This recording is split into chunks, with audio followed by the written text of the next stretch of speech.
Welcome everyone, and thank you for coming. Today we will be talking about the future of healthcare, how digital health is playing a very big role, and how the transformation that happened after COVID will be impacting the future of health. And also we'll be talking about the bigger picture as well of the health ecosystem. So with no further ado, I'd like to call upon the stage Dr. Nahed Munsif for her presentation. Thank you. Good morning, everyone.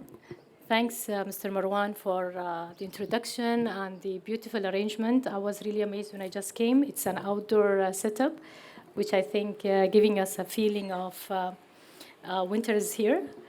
If I would like to start with the presentation today, I always like to remind myself and everyone with our visionary leader, Sheikh Mohammed bin Rashid. In 2020, early beginning, he said that this is the year that we need to be prepared for the coming 50 years. And again, when the COVID-19 hit us, mainly in March, he turned this wording into telling us that let's take these challenges and turn it into opportunities rather than making COVID-19 stopping us from dreaming and designing the future of the healthcare system. Let's have a look together now to the global trends that's happening globally around the world. So what's happening around? These are the major key trends that are going to shape our future healthcare system everywhere. Number one, if you look at the lifestyle that's happening. Now, it's expected that more than 65% of the population will be living in an urban area. This means that we're going to have more of chronic diseases that needs to be catered and managed. If we look, as Mr. Marwan said, into the digital health and the analytic abilities, now it's very obvious that with having such a big data and such a number of data that needs to be analyzed and make a sense of it, so the providers and the payers, 90% of them, they need to build their capabilities in this data analytic system in order to be able to provide a proactive and proper care to the patient. Digital health. 56% of annual growth of the market size is digital health.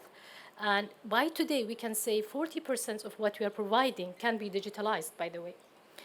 Again, all these systems and all these changes will definitely need new talents to be able to manage these new trends and these new forward going for the healthcare system. Value-based, we all know the cost of the health is increasing. But if we compare it to the GDP, again, it's even growing faster than the GDP of the countries by 2%. So this means that there is a need to shift toward a value-based care model of treatment rather than paying for the services by itself.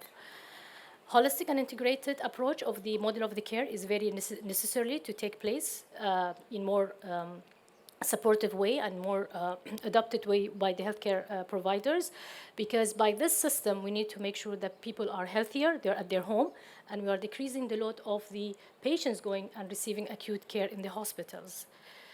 And last not the least, if we look at what's happening around here, everybody is talking about genome, right? There is here, definitely there'll be heavy reliance on the genome worldwide. Everybody, every country, they're trying to strengthen their capabilities and their abilities in the area of gene therapy.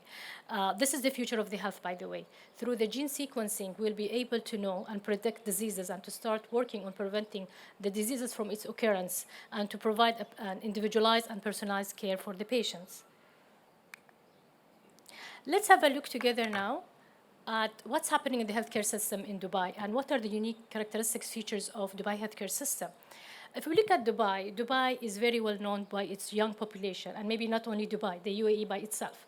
More than 70% of the populations are below 40 years of age.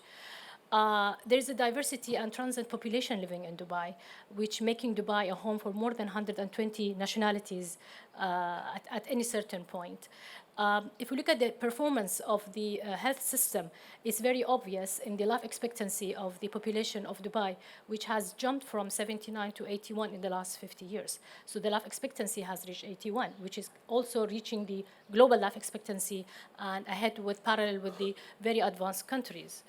If we look at the strength of the healthcare sector itself, the healthcare system in Dubai has more than around 5,000 beds and has the capability to improve and enhance and to become increasing this number of beds into 1,200 in the coming 2 years. And again, the presence of the partnership, the presence of the private sector in Dubai is very important. We can say that 80% of the healthcare services is being provided by the private sector itself. The universal health coverage, maybe this is something that we're also proud to say that Dubai has established this kind of insurance coverage. We don't deny that there are some gaps in these insurance coverage that needs to be catered and fixed, but it's a very good start as well for Dubai to have established this insurance coverage for its population. The digital focusing in the healthcare system, Dubai is really focusing on moving you towards digitalization, adopting technologies such as robotic surgeries. You are hearing maybe in different hospitals that they're coming and starting doing robotic surgeries. You are hearing about the 3D and how 3D is invading the medical aspects strongly. Virtual cares, platforms, and telehealth. Also, not to forget about the uniformity or unified medical record that's taking place, which is called NABAD, across the Emirate of Dubai. Now, let's look at the jump that has happened in the last 5 years in the healthcare sector. We used to have 36,000 healthcare professionals 5 years back, and now, by today, by 2021, we are having almost 46,000 healthcare professionals from different entities, different specialties. We have moved from having 3,000 healthcare facilities. Now we have 4,065 healthcare facilities across the Emirate of Dubai. And we have jumped from having 33 hospitals in 2017 into 52 hospitals in the Emirate of Dubai. So there's a very good infrastructure, but again, all these infrastructures needs policies and guidelines and strategies to make it work toward the best. Let's look at the disease trends that's happening across the Emirate. Now, we all know that Dubai is a center of trade and tourism, and it's catering more than 120 countries within its borders. Again, these kind of activities that takes place, people coming in and going out, definitely from the different countries that are hitting Dubai, definitely there's going to be a risk of being vulnerable to the infectious diseases. So we need to think how we need to cater and look into these, catering these infectious diseases and making a clear strategy for it. And not to forget how the 80% of the disease burden is because of the chronic diseases. And chronic diseases, if we look at it, many of them are preventable. So it's very important that we look into the preventive aspect of these diseases rather than only treating these diseases. And not to forget that these chronic diseases now, they are looking for new modalities of treatment and approaches for these diseases. The chronic diseases is not anymore working by its traditional way of giving the medicine and telling the patient go home. No, there are different kinds of modalities that are coming that needs technologies, needs innovation, and needs research and development to make it even better, such as the omics and molecular technologies, nanotechnologies, next generation pharmaceutical way of treatment, cell therapy. So all these therapies that you are hearing about is coming from the innovation and from the technologies that are getting in the market, as well as how we are using this to serve the healthcare system. If you look at the major trends that is creating or shaping the environment, the operation environment of the healthcare system, I think maybe these mega trends are not something new to all of us. Everybody's looking at AI and automation. So healthcare system is no different than any other system existing in the world. So we need to cope and look into these trends that is going to shape the future of the medicine.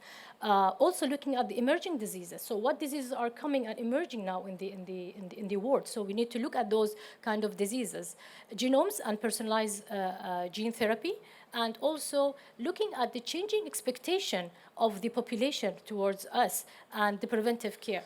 So these major trends, again, and not to forget that there are other trends that is supporting or working to shape these mega trends, such as evolution in the virtual care, for example, the emerging technologies such as VRs, robotic surgeries, nanotechnologies, as I mentioned earlier, and augmenting realities, digitalization of the patient journey. We need to look at the patient journey and to fulfill the expectation, to make it easier as much as possible, to make it at every single point of entry of the patient to the healthcare system digitalized as much as possible. Even the digitalization of the billing system and operating model of the hospitals needs to take place. If we look at the AI is maybe one of the areas of the machine learning that can support the healthcare system to predict and comprehend and to learn and act upon it rather than leaving everything to the human to do the job. Again, if we look at the global AI healthcare market, it's expected that it will grow from 4.9 billion, that was in 2020, into 45.2 billion within 2026. So there's a huge growth taking place in that area.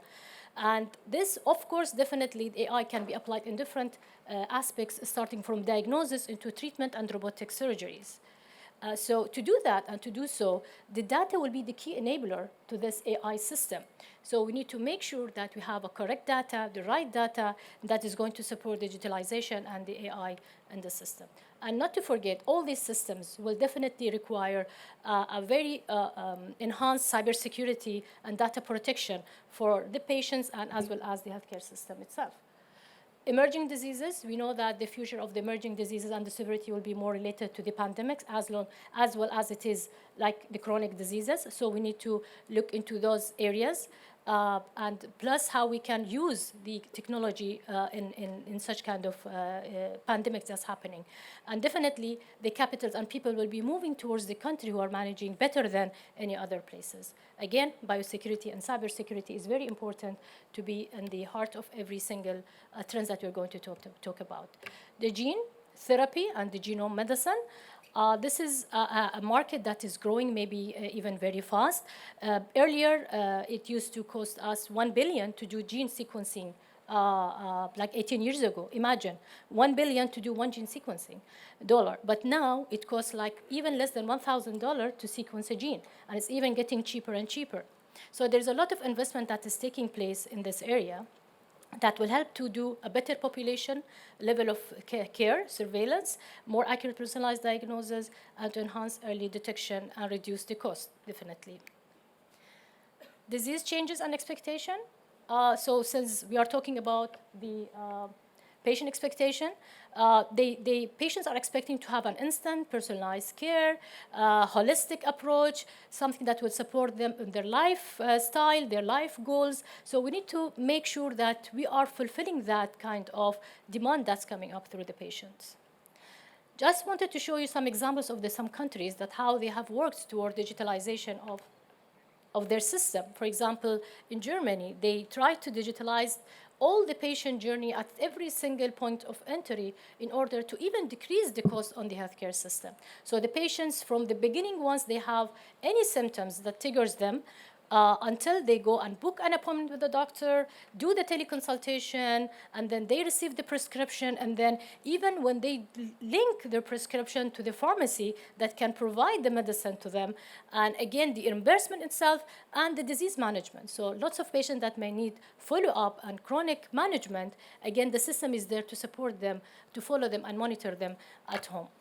And of course, this will require to have a unified medical record across the different entity to make it easy for the patient and the healthcare providers to provide the right care. Another example I just wanted to give about how Singapore, they use 3D simulations in their teaching and their universities. Of course, now I think in the future, nobody is going to depend on the medical cadavers to use it for the medical student. It's very difficult to get. It's not easy. It's very expensive. But on the other hand, they're trying to use the 3D dimensions of medical illustrations that can help and show how the muscles, the bones, the nerves, and everything work together in the medical school. And also, they're even using such kind of technology in developing the scenarios, such as in cases of disasters that might happen, in kind of mass casualties, in case of emergencies. So they're trying to come up with using these kind of modalities in the healthcare system. To do this, definitely we need to have new talents, new healthcare professionals joining us in the medical field. Without them, then we will not be able to go ahead with all these advances and digitalization of the healthcare services. It's very important that we invest in the market and start looking and having data scientists, AI engineers, data governance. It's very important if we look at the data, how the data governance can make the data acute, and curate the data to make a sense to us to develop the policies. So these are the jobs that we really need to develop and focus on for the coming future. I'm done. This is my last slide. I'm sorry if I'm taking more than my time. So as a summary, I just wanted to remind all of us that by 2035, the whole healthcare system will be about digitalization and automation. and not only the administrative aspect of it, but also the diagnostics and the day-to-day care. It's the traditional care sector will be decreased in size, and even the number of the employment might decrease in size because we're going to make use of the innovations and technologies to take places in some areas. The biosecurity is going to be a very important issue in the coming future, and how we can ensure the data protection of the patients and make them feel safe to have them in the healthcare system with such an advancement. And the future of the healthcare will not be within the United Arab Emirates itself. The care of the patient is going to cross the borders and to be through other countries, with other countries. And again, with having cross-border interactions between patients and physician, this will require to have a very robust regulatory system to make sure that patients are safe and even the physicians are protected. Thank you.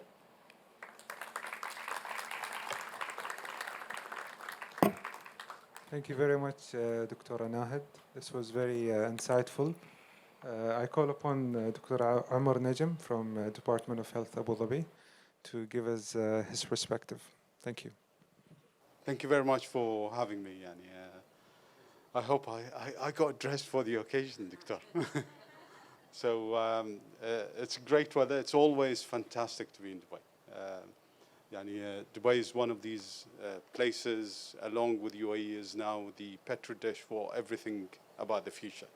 So I think many of you do not need insight from us. You're probably living the future today that will be propagated across the world in 10, 20, 30 years' time.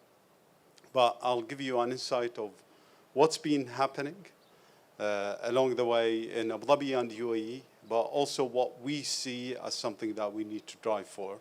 And together, I'm sure we will achieve it. So I always say, if you want to look at the future, look at how the individuals, the leadership, and the society is going to behave. Something that rang absolutely true with me is the 10 principles that Sheikh Mohammed bin Rashid announced at the year of the 50. It talks about where we come from, but more importantly, where we're heading. So he sets 10 principles to say this is the UAE principle of how we're going to operate, how we're going to behave, how we're going to build relationship that is fit for the future, not only for the UAE, but wider humanity. So the first thing is about the union. So the union of the UAE is very important. It's getting stronger and stronger by the day, and it will continue, and that's what's expected. It yielded a lot of benefit for the UAE, and it showed an example to the world when different, let's say, thinking come together to create a fantastic country that is now one of the best in the world. Second is it sets what's the agenda. So it talks about the economy. It puts it as second only to the importance of the union.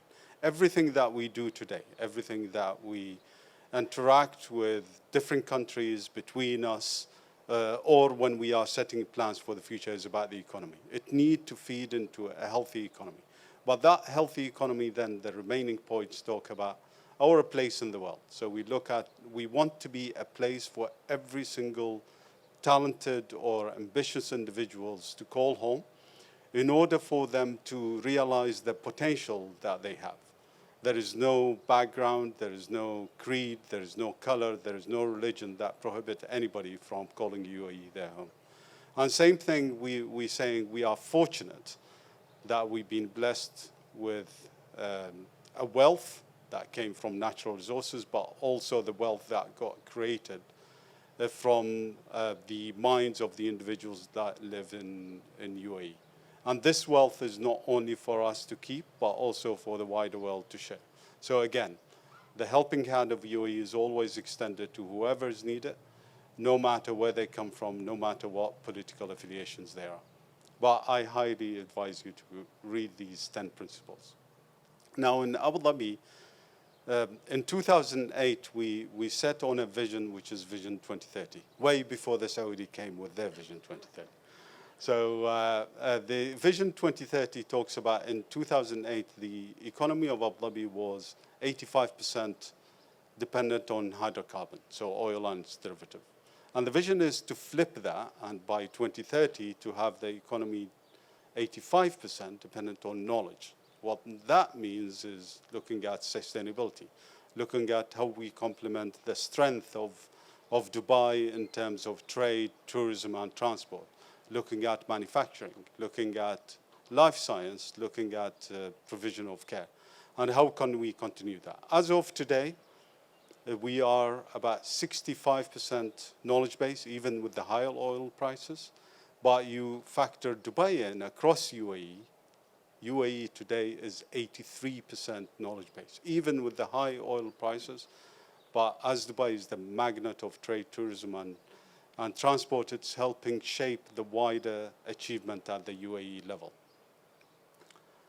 So where are we heading next? And this is our strategy. And Doctora, you were talking about the strategy. And that's what we see. Our strategy, this is only for the 5 years. Now there's a direction from, a very visionary one from Sheikh Mohammed bin Rashid. He said, our strategy should not be 5 years anymore. It's going to be 3 years. And that's one of the learning we're getting from COVID-19. I remember the early days in COVID-19 when the whole world was in flux. So everybody is kind of freezing. And we had direction from the government say, remember before COVID when we say our strategy needs to be achieved in 5 years? By the way, we need to be really good in responding to COVID. And that strategy with 5 years is going to be 3.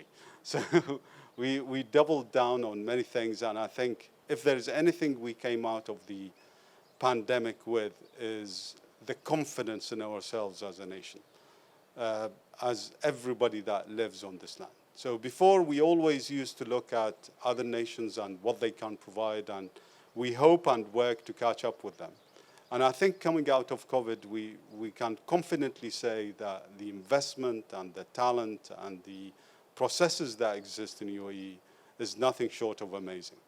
Now there's a kind of an added pressure that now we are ahead, we need to keep ahead. It's probably more of a challenge than trying to catch up with somebody else. And that needs a lot of efforts, a lot of resources. So our strategy in Abu Dhabi focus on 3 things. So the first is enabling healthy lifestyle, so prevention. Doctor was saying earlier about the prevention, the genomic, the digital, all of them are going to go into it. But also is how do we change the behavior? It seems that many of the things that we've been doing for so many years across the globe are not impacting the behaviors of the individual that need to be changed in order to have a healthier lifestyle. You've got the likes of Singapore, you've getting some way in there, the likes of South Korea, the likes of certain pockets around the world. But still, the cracking of changing individuals' behaviors has not got there and achieved yet. And that's what we need to focus on. It becomes one of the key focuses of Abu Dhabi, and I'm sure it's across UAE as well. Creating high quality healthcare, that has been and will always be something that we need to work with, an achievement to be had, and ensuring responsive and resilient health system. Across the world, when the COVID-19 hit, many of the healthcare systems were not prepared. You've seen the pictures, you probably lived through it across the world, where people are either started rationing healthcare, something that we haven't seen anywhere. We haven't seen as doctors, we haven't seen as healthcare providers, that you can see, you see patients being turned away because they are too old, or patients being turned away because there isn't enough oxygen, or patients being given oxygen in their cars in the street. That didn't happen here because of the investment and the focus on putting healthcare as a priority. But nevertheless, we need to learn many of the lessons that happen around the world in order to be more resilient for the future.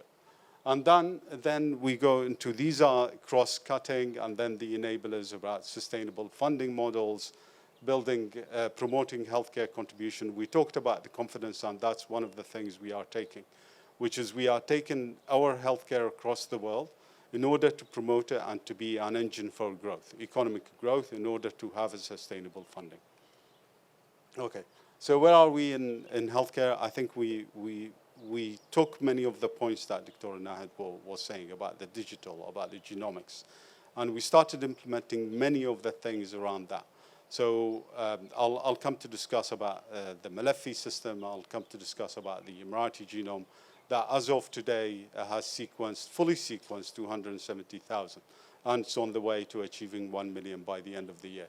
But also you've got the Mohammed bin Zayed universities in AI. You've got the KIZAD with the different announcement, the biopharmaceutical sector, and in terms of manufacturing, in terms of logistics happening there. And then all of the different providers. So Abu Dhabi is when we look at the providers internationally, Abu Dhabi is the only place on earth where you've got about 6 of the top 10 providers existing within 100 miles of each other. The likes of Mayo Clinic, Cleveland Clinic, Imperial, Moseley, King's College now, before they open in Dubai. It's healthy competition. And the likes of and Johns Hopkins, all of them existing, and what they provide is, again, a nucleus for further development. It's not only about providing care, but about preparing the next generations of healthcare workers to be, and providing a place for different research and innovations to be happening, but also changing the shape, providing the avant-garde of what the shape of healthcare is going to look like. And this is in addition to the homegrown one that we'll come to discuss later. But same story as happened to in Dubai, so doubling of bed capacity, doubling of professionals, doubling of the number of specialties that get covered. Our anticipation going into the future, that number of beds are going to be reduced. There are so many reports titled Death of Hospital. And I think they are right in a way. Hospitals will always be there, but I don't think they will be the size nor the function they are doing today. Hospitals are going into a future where they need to be more agile, providing more outpatient and more care in the community through digital transformation or through focus on prevention that genomics will be providing a great push for. But also the model is going to be changing. So mental health is one of the important aspects. We've seen the impact of mental health on many other physical, somatic aspects of the disease, and the research is ongoing, especially in the Middle East on this. Okay, so where do we head next? So what we are seeing, especially the graph at the bottom, is the growth in the population. Now, there are 3 strategies that's been announced at UAE level that you need to take account of. One is about the GDP. So the overall GDP of UAE is 1.5 trillion dirham as of 2 years ago. Sheikh Mohammed bin Rashid announced that by 2031, this needs to double. So that's 3 trillion. That's doubling in 10 years. It's a lot of efforts, but as the case with UAE, it's always heading like fly and probably will achieve in 5 years rather than 10 years. So as of, I think, this year, we are reaching about 2 and still 4 months to go. So that's only 2 years from the announcement. Second is doubling of the population. So 10 million is going to be 20 million in 2030. Third is about the industry. So especially the industry, and that will be feedback by operations. So they call it Operation 300, which is the industrial output of UAE is about 150 billion, and that need to be doubled by 2025 to 300. So all of this need a lot of efforts, a lot of people, a lot of talent, a lot of technology, and a lot of input from the latest in thinking. Fourth industrial revolutions, the lean methodology, although that's been bypassed, the collaborations with the wider world, working on the logistics that Dubai is a center of, and Dubai and Abu Dhabi is catching up with it. All of that is working really nicely, and everybody needs to be pulling in the right direction. Okay, so again, some of the lessons we learned from the pandemic. If I can take you, and we talked about the confidence that UAE has today. So during the first, when vaccines started rolling, there's been about 6 billion vaccine doses that got manufactured across the world. So they got manufactured in so many places. UAE is one of them. But have a guess how many of them passed through the 6 billion one? How many of them passed through UAE? No, that's the humanitarian. I'll come to that. No, actually, it's 1.7 billion of the 6 billion would have passed through UAE. Emirates got the lion's share of that, but the humanitarian one on vaccine especially was Abu Dhabi. So Abu Dhabi, just within 1 year of establishing the HOPE Consortium, which is bringing everybody together under one umbrella, they managed to handle about 260 million vaccine doses to 60 countries. Mostly are humanitarian. But the lion's share was the Emirates airline, where they transported about 1.5 billion. So that element of doing this is not only something to boast upon, but also to build on. It didn't come out of void. Many of the countries that in need, or the ones that wanted to transport, chose UAE to do that, because that's where they see the strength is happening, and this is getting built on as we speak. There are many of you are looking at establishing a base in UAE in order to serve what the market and the business called growth. So many of the countries are struggling to grow internationally in Europe and America, especially with the recession and looming and the high inflation, and that's in the short term. But nevertheless, where is the growth area is coming from? And the growth area is by shortening your supply chain, and UAE being a center of it, and also looking to access new markets, and UAE being the center of it. And that's what we are seeing will be happening in terms of manufacturing and research and development. Okay, some of the indicators around the value-based healthcare that we created over the last 5 years, where we started looking at what the impact on the health getting provided, as well as the prevention being implemented, and how can we always compare ourselves to others in order to advance and in order to learn. Okay, and that's what got achieved through COVID. Achieving the numbers behind me is not only a ranking that we ticked in order to get on the board of and being visible, but also a lot of the investment that went across the years for the last 10 years. So UAE is the only country that got featured in the top 5 countries of Bloomberg ranking from its inception in November 2020 to today. I think they stopped it about 2 months ago. But it's the only country that didn't drop below 5. It's always being featured there, some countries ahead, some countries below, but every other country did drop. I don't need to talk why is this and how did it feel, because you guys lived through it. But behind the scene, there was a lot of work and a lot of decisions making that is nothing short of exemplary. And a lot of working together that you've seen it between the different Emirates in order to achieve this. Abu Dhabi being ranked number 1 city, Dubai number 4. We're still in the top 5, both of us, which is always good. And we continuously, the highest vaccination rate, the highest testing per capita rate. It's a different approach. We didn't close our borders like Singapore or South Korea or Hong Kong or New Zealand. And we didn't do it free for all like Sweden. We continued, for the economy continued to be ticking. It's projected next year to be on par with China and India as the highest growth economies globally. So it means that we got the right balance between the economical needs and the healthcare needs. Okay, going for the future, and I'll finish with this. So the principles always remain the same. So in general, Abu Dhabi, what we are aiming to do is digital first, wherever possible. So whenever we are designing a system, whenever we are designing a process, whenever we are putting a new model, it needs to be digital first. So if I'm talking about mental health new model, okay, put that digital first, and then if there's anything left, we'll go physical. If I'm designing bariatric surgery, digital first. Let's see whether robotic fits in. Let's see whether interactions with the patient. Primary care, digital first, and then we'll see what happens. But it's all about keeping the individual staying healthy, But if they get sick, getting them better, and then sustaining their health. So they never fall out of the whole circle.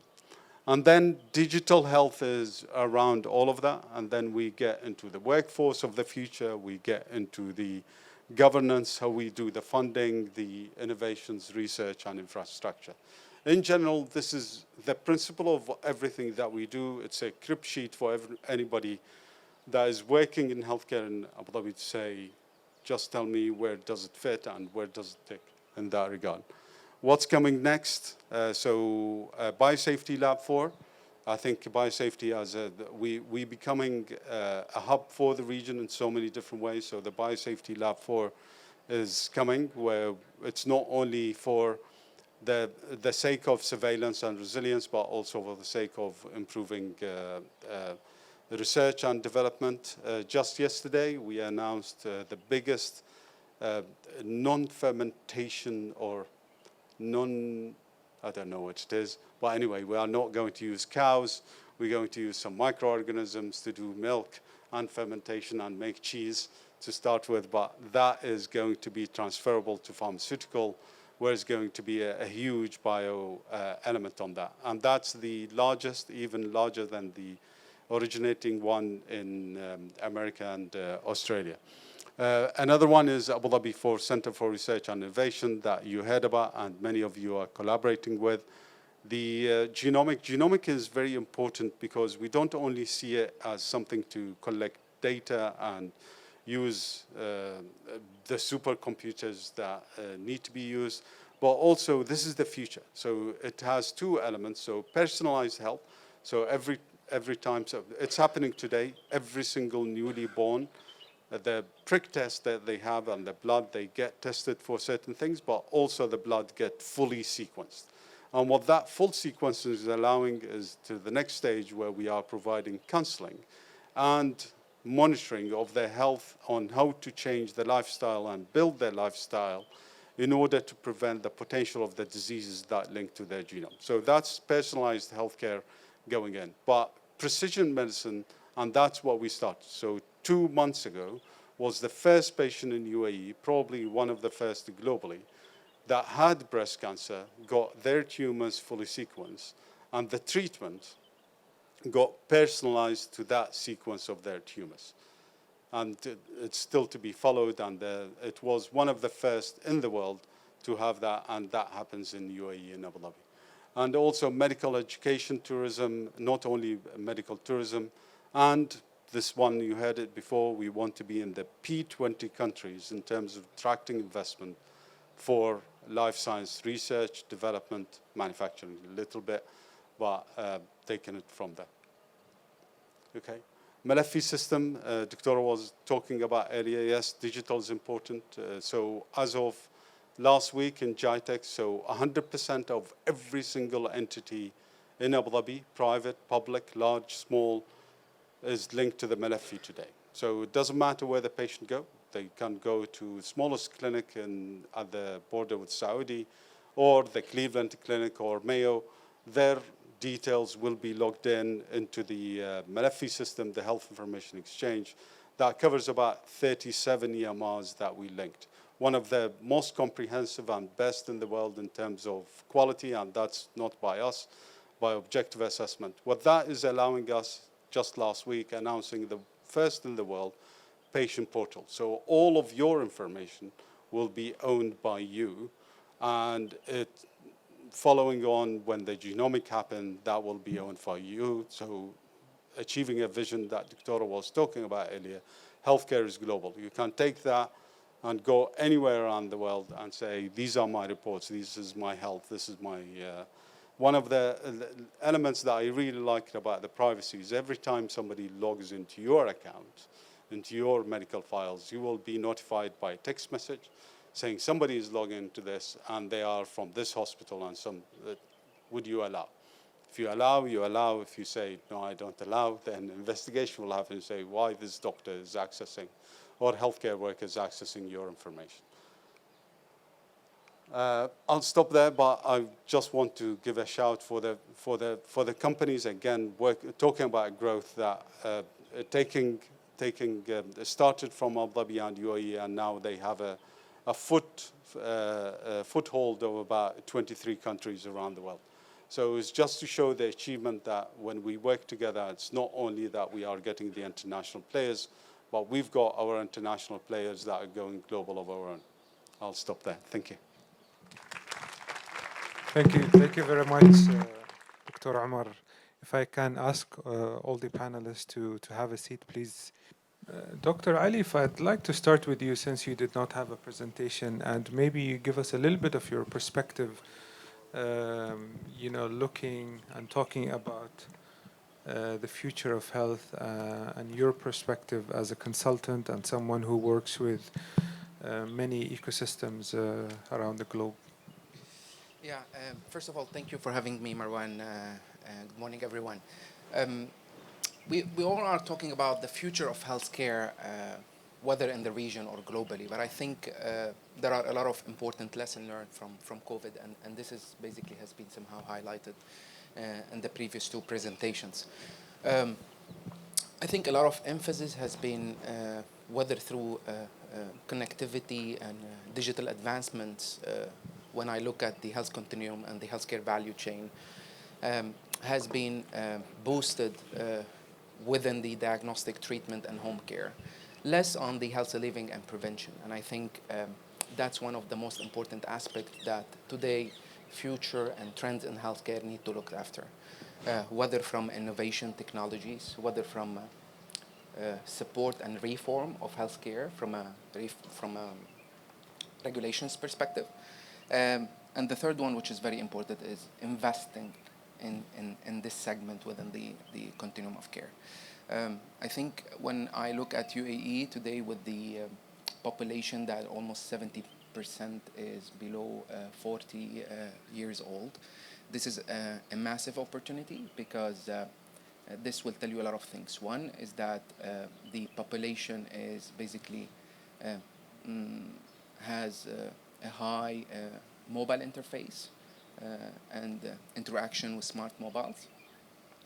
Second, what's happening between Nabit at the Dubai level and Malafi at Abu Dhabi level is important to unify patient record and give the opportunity to provider as well as patient to access patient record and monitor.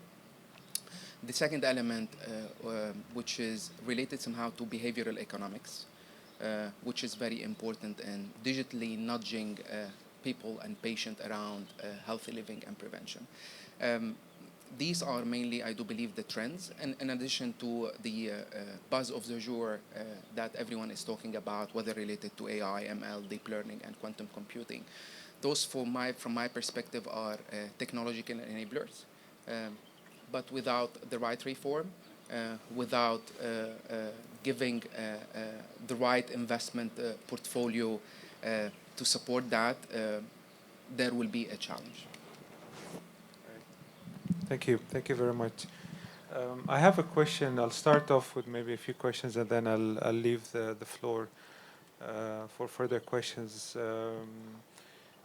Dr. Umar and Dr. Nahed, maybe we didn't speak a lot about the private sector and the role that the private sector has in reforming and advancing the health system. What are your perspectives when it comes to the participation and the role of the private sector? I believe maybe the private sector, they played a very amazing role, a key role when COVID-19 happened, because 80% of the care was provided by them. So they are very important, key, supportive system existing in the Emirate of Dubai, where we easily could refer the patients, do the admissions, find isolation rooms at any time, by any mean. The private sector is a very important strategic partner with us generally. And again, we are trying to support the public-private partnership in Dubai, where certain kind of services can be provided and catered by the private sector. We are now designing the Center of Excellence, even in certain conditions, such as cardiovascular diseases. As Dr. Umar was showing the statistics, most majority of deaths or mortality that's happening is because of the cardiovascular diseases. So we started to establish PPP with the private to have a center of excellence for cardiology. And again, these kind of services going to be expanded in other areas, such as cancer and other highly emerging diseases in Dubai. Dr. Amar. I think just if we step back, the connotation that is private and public, I think it's moving away. Nowadays there is healthcare, so you can find some private entities with public interest in them, either in terms of usage or in terms of demand or in terms of having a one pathway for the patient, or you can see the private operating public entities. So it's getting to be bled. I believe in market, whoever is the player there, and let the market compete, and whoever is the fittest, let them survive. I think whoever can innovate the fastest, whoever can provide more effective care and more efficient care will be the one that will continue. Now, with the public, there is always, at the global level, the public has its role, which is to be the fall-on, let's say, sector for any emergencies. Nevertheless, it's the private that moves fastest, and the private that innovates further, and the private that will provide a more effective and efficient care. So it's a combination of both. The private is always going to be there. So you might have seen many of the news happening in Abu Dhabi. Even the public entities are wanting to be private. Correct. So yes, we've seen a lot of and that. with that connotation. So it will continue to be. It's a market. You assess the market as is. What are the different forces? What are the elements, and what need to be achieved, and design it accordingly. Right. In terms of attractiveness and competition, obviously, this needs to be driven by the government, right? To make sure that we are attractive enough, because let's be honest, we're competing with other regions, other countries, other places also wants the best talent, the best technology. And I think that is an important role that the government needs to play and has to continue playing.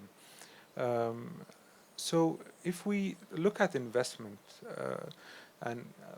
today we have entities that are government or semi-government or even private are investing in healthcare.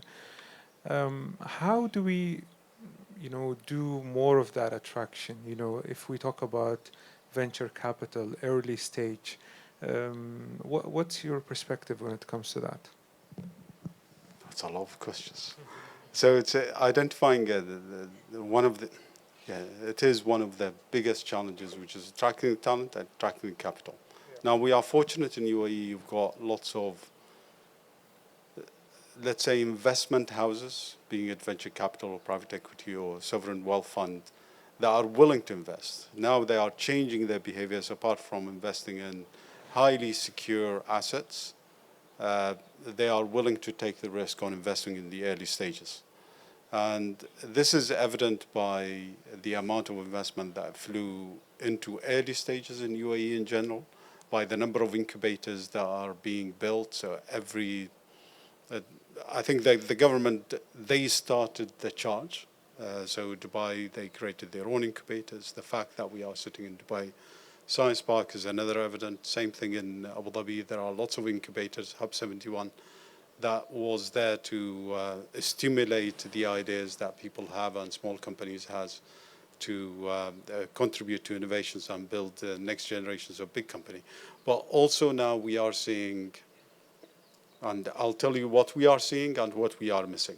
We are seeing international companies opening their innovations hubs and incubators and support for startups in UAE. They do identify that UAE is a magnet for much of the talent in the region. It's evident by the Arab Youth Report that the Sheikh Mohammed bin Rashid Foundation is sponsoring, that everybody wants to move to UAE in order to achieve their potential. So many companies globally, they are seeing that. They are opening their own incubators. they are opening their own venture houses or innovation centers, the likes of Amazon's or the likes of, I think a few of them also opened here. Many What we are examples. missing Yeah. is the big investors that are homegrown in UAE venturing into that. In all honesty, I'm still to see a Futtaim opening an innovation center. Right. I'm still to see Al Ghurair opening an innovation and incubator center. Maybe they are doing it, but it's not visible to me. Right. I think that's where there's a huge capital in there that could be used. Yeah. We are traditional in terms of our family businesses, in terms of where we invest. So the wealth got accumulated through constructions and roads and transport, and I think they need to be a bit Yes. more into what's coming next. I've seen it in some areas, but Correct. not to the level I that think we it wish for. started, and COVID, I think, played an important role as well because it raised the awareness, right, to everyone. And a lot of the big families have invested in the brick and mortar hospitals mainly, but I see a shift in mindset as well. You know, whereas we want to invest in IP, we want to own the IP, you know, technology, etc. And So it hopefully, also falls on the, so we built the system. So we built a Malafi, we built a Warid, we built all of these systems. Now, how can you open it up to the market in order to invest in it? Because now we are holding a big data, appreciating that security of it is very important, but security should not prevent us from opening and stimulating a healthy market in that regard. That's also falls on the government on how can we do that. Absolutely. Any inputs from you, or should I open the floor for questions? Quick one, just as connecting the dots. So usually when we look about at investors, venture capital or investment capitalists, the way they look at opportunities mainly from three lenses. One is growth in terms of demand or sectorial growth and healthcare as a result of COVID surged around that. The second one is a sort of a smart social investment, and the third one is return on investment and positive EBITDA margin. Globally, in 2021, and as well as a result of COVID, about 3,000 deals has been registered globally in the healthcare space, led by venture capital. This was accounting for about $65 billion globally in terms of investments. And this is there to continue as a plan for venture capitalists to continue on investing in healthcare. The opportunity, I think, as well as the challenge that I foresee in the region and in the UAE, in addition to what Dr. Amr has mentioned in terms of family offices to start in the UAE, homegrown family offices that need to think about business incubator or innovation centers. What is missing currently, I think, and that could be really an opportunity for improvement, is the collaboration and cooperation between private and public. And if I want to look at private, by definition, it's not only the private healthcare providers. Private are medtech, pharma companies, as well as to complete that value chain, the role of academia and research centers is important, because that's what drives the innovation and opportunities by connecting the dots between these three players. Healthcare model of healthcare, I think, or the famous golden triangle that I call payer, provider, and regulator is not anymore the case, right? The emphasis on research and development, the emphasis on science is important, because post-COVID or COVID, as most of the most lesson learned for me is that, again, science and collaboration and cooperation between private and public have solved the problem through the development of the vaccine. And I think this is what UAE can leverage, and have leveraged with the example of Abu Dhabi, the G42, the Malafi, the collaboration, the development of vaccine, and so on. And that's need to be leveraged and today, data is there, big data is there. There are opportunities for academia and private sector and public sector to monetize data and create economies. So this is what I So would what's like next? What's missing? I think what is missing is really, if I look at it from a Dubai Science Park, right? So Dubai Science Park can really play the role of putting these elements together, at least at the Dubai level, and being the regulator and shaping those opportunities and playing the government role of a business incubator. Right. Uh, uh, and regulate and be part of the ecosystem. Yeah. Uh, We're not the regulator, though. DHA is the yeah, regulator, I mean, not Ministry of Health. necessarily. Yeah, not necessarily as a regulator when it comes to healthcare. A More of an regulator incubator, as a yeah. Right. Yeah.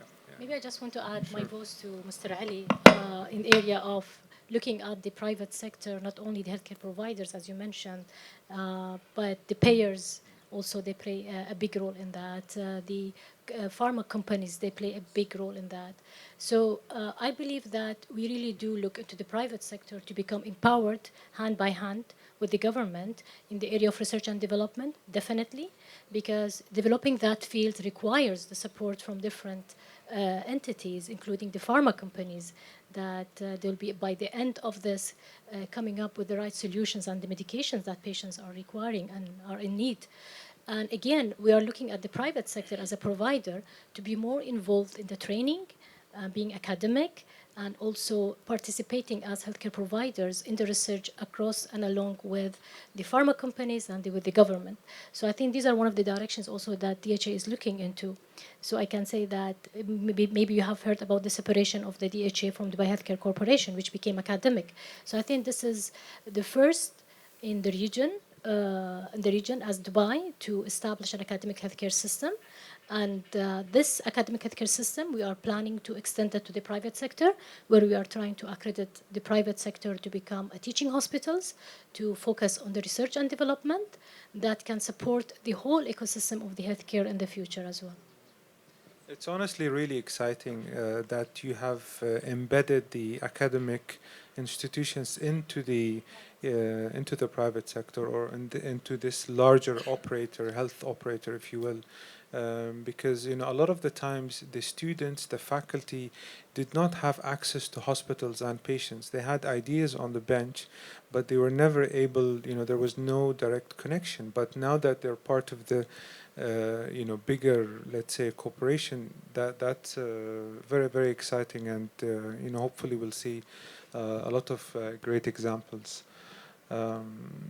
Well, we're running out of time. I want to thank all of the participants, Dr. Umar, Dr. Nahad, Dr. Ali, and also the audience. We have a little bit of room for networking, but again, thank you very much for participating, and I look forward to seeing you all on the 25th of November. So mark your calendar. And I promise the weather will be much nicer than today. Thank you. Thank you so much.